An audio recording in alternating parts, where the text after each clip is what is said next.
આમ આદમી પાર્ટીના વરિષ્ઠ નેતા અરવિંદ કેજરીવાલને એક ફરજી કેસમાં ખોટા ફસાવવામાં આવ્યા હતા અને તેના લીધે તેને જેલમાં જવાનો વારો આવ્યો હતો। ત્યારે આજ રોજ ઐતિહાસિક દિને અરવિંદ કેજરીવાલને જેલમાંથી જમાનત મળી છે અને અરવિંદ કેજરીવાલ જ્યારે જેલમાંથી બહાર આવ્યા ત્યારે તેઓ જણાવી રહ્યા છે કે હવે તેઓનો જુસ્સો 100 ગણો વધી ગયો છે। પહેલા તેઓને એમ થતું હતું કે જેલમાં ગયા પછી તેઓનો જુસ્સો બેસી જશે, પરંતુ બહાર આવ્યા પછી તે જણાવી રહ્યા છે કે હવે મારો જુસ્સો 100 ગણો વધશે અને કાર્યકર્તાઓનો જુસ્સો પણ આ સાંભળી બમણો થઈ ગયો હતો।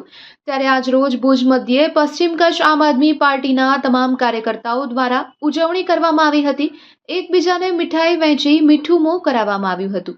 આવો આ અંગે વધુ સાંભળીએ આમ આદમી પાર્ટીના કાર્યકર્તાના શબ્દોમાં।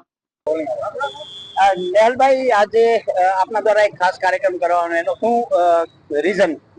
આજે એક ખૂબ મોટો દિવસ છે એટલા માટે કે ભારતનું સંવિધાન આજે ફરી પાછું કાયમ ઊભું જ હોય છે, પણ આજે ભારતના સંવિધાનને કારણે જે કોઈ પણ તાનાશાહી રીતે કામ થઈ રહ્યું હતું એને આજે સુપ્રીમ કોર્ટે જવાબ આપ્યો છે અને સુપ્રીમ કોર્ટમાંથી આમ આદમી પાર્ટીના સર્વોચ્ચ નેતા અરવિંદ કેજરીવાલને જમાનત મળી છે। એમને ફરજી કેસમાં જે રીતના ફસાવી અને જેલમાં લાંબા સમય સુધી રાખવાનું ષડયંત્ર થયું હતું એ ષડયંત્ર આજે એનો નાશ થયો છે। સુપ્રીમ કોર્ટે આજે એમને જમાનત આપી દીધી છે અને એ કારણે આજે આમ આદમી પાર્ટીના દરેક કાર્યકર્તા પશ્ચિમ કચ્છ ભેગા થઈ અને અહીંયા ઉજવણી કરી છે, એકબીજાને મીઠાઈ આપી છે અને આ અવસરને ખૂબ જ આનંદપૂર્વક ઉજવ્યો છે। કાર્યકર્તામાં ઉત્સાહ બમણો થઈ જશે, 3 ગણો થઈ જશે।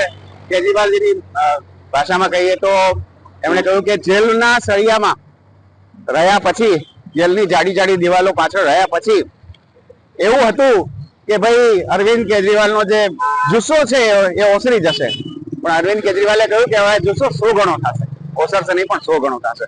તો કાર્યકર્તાઓ પણ એવી રીતે જ વિચારી રહ્યા છે કે હવે આ જે લડાઈ છે એ હવેના લેવલ સુધી જશે, જુસ્સો છે તે 100 ગણો થશે અને એટલે જ આજે આમ આદમી પાર્ટીના હરેક કાર્યકર્તાને આટલી પ્રતાડના પછી પણ આજે આ ખુશીનો અવસર મળ્યો છે। ભારતના લોકતંત્ર માટે આ ખરેખર મોટી ઘટના છે, કેમ કે અમુક લોકોને એવો ભ્રમ હતો કે ભારતના સમગ્ર તંત્રને એ લોકો બરબાદ કરી અને પોતાનું ધાર્યું કરશે અને એટલે જ ભારતનું એક એક ઇન્સ્ટિટ્યૂટ આજે બચવા માટે તડપી રહ્યું છે, વલખા મારી રહ્યું છે અને ત્યારે ભારતનું સંવિધાન આ બધા ઇન્સ્ટિટ્યૂટની વહારે થાય છે અને એટલે જ આવા કોઈ પણ જે ષડયંત્રો છે એ કામયાબ ન થાય એ માટે આપણું સંવિધાન છે એ જવાબ આપે છે। સીબીઆઈ અને ઈડી બંનેનો કેવી રીતે દુરુપયોગ કરી અને સત્તા પક્ષ વિપક્ષને ખતમ કરવા માંગે છે આખા દેશે જોઈ લીધું છે અને સુપ્રીમ કોર્ટના ચુકાદા પછી આ વાત વધુ વધુ સ્પષ્ટ થતી જાય છે કે આ જે તંત્રો છે સીબીઆઈ અને ઈડીના, એ તંત્રોને એનું જે મૂળ કામ છે, મૂળ કામને બદલે વિપક્ષોને ખતમ કરવાના કામે લગાવેલા છે એ વધુ વધુ સ્પષ્ટ થયું છે। પણ આ ષડયંત્ર સુપ્રીમ કોર્ટે ચાલવા નથી દીધું। ભારતના સંવિધાનની મદદથી આ ષડયંત્રનો પર્દાફાશ થઈ ગયો છે।